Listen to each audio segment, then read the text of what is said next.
Bonjour, bienvenue sur Cocotte TV. Aujourd'hui en vidéo, un boîtier au format Mini TX, le Lianli PC Q17. De l'aluminium, mais surtout un petit bonus qui plaira ou qui ne plaira pas, puisque le boîtier est certifié, si on peut dire, ROG tout simplement. Il est aux couleurs Asus ROG. On va voir ça un peu plus en détail un peu plus tard.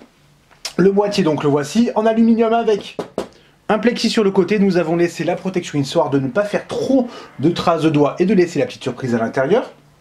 Protection à l'intérieur et à l'extérieur. Du coup, il faudra démonter la portière et enlever le plexi tout simplement avec ces 4 petites vis à main.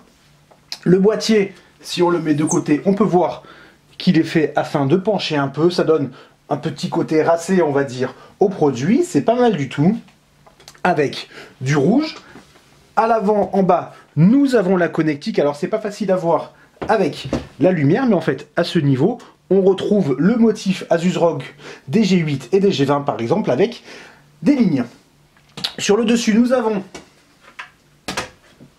un emplacement slim pour lecteur optique, une grille avec derrière un ventilateur de 140 mm, passe-cloison pour le water cooling, et de quoi mettre un radiateur de 240 mm. Alors, à ce niveau-là, c'est très intéressant puisque Lianli recommande d'installer le radiateur à l'extérieur. Du coup, c'est pas très joli. On verra si on peut installer quelque chose à l'intérieur. Alors, pas du 240 mm, mais du 120, parce que 240, ça va bloquer sur l'emplacement alimentation qui est à l'avant.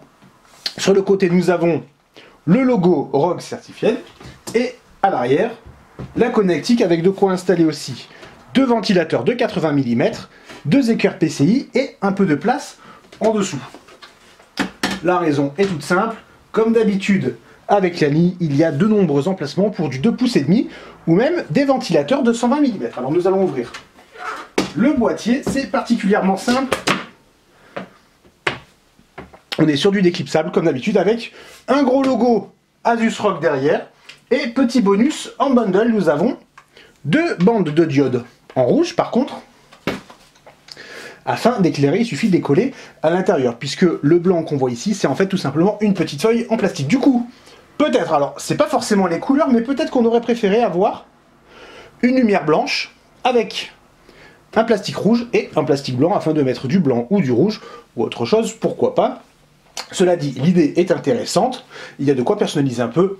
À 250 € le boîtier, c'est la moindre des choses. Le dessus peut aussi se déclipser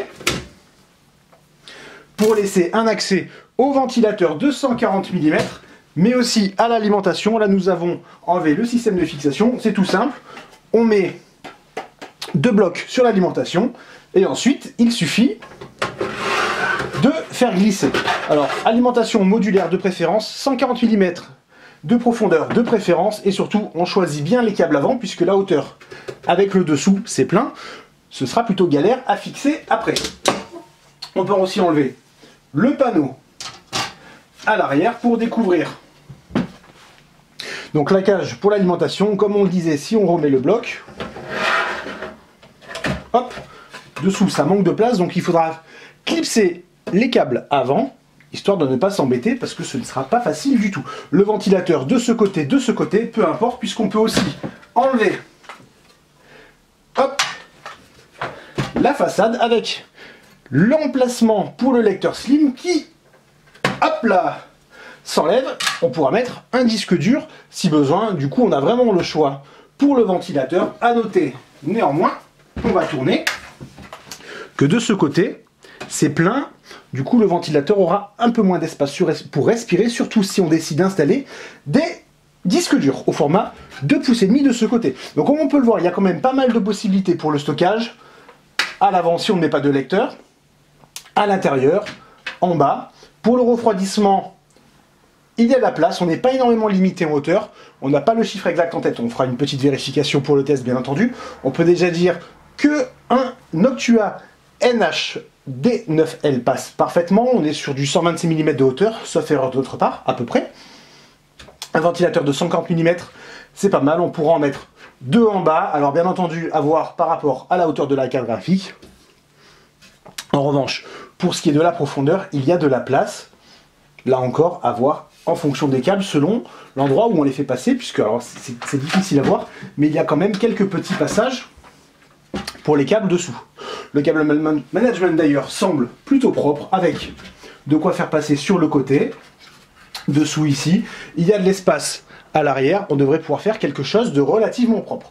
Le test, on met tous nos composants, on fait chauffer, on voit ce que ça donne, et comme nous l'avons dit, on fera un petit test avec un water cooling en 120 mm, 240 ce n'est pas possible à cause de l'alimentation, voir si on peut l'installer à l'intérieur. Alors à l'intérieur, hop, on enlève l'alimentation, on va devoir tricher, puisque, comme on peut le constater, ventilateur de 140 mm et seulement des trous en 140 mm. Du coup, on remettra le dessus, qui est dessous, donc là je ne peux pas le montrer, le dessus, et on fixera le radiateur directement depuis la platine. Si on y arrive. Si on n'y arrive pas, on laisse tomber, et du coup on conseille de mettre le radiateur à l'extérieur. On vous souhaite une bonne journée et une bonne semaine.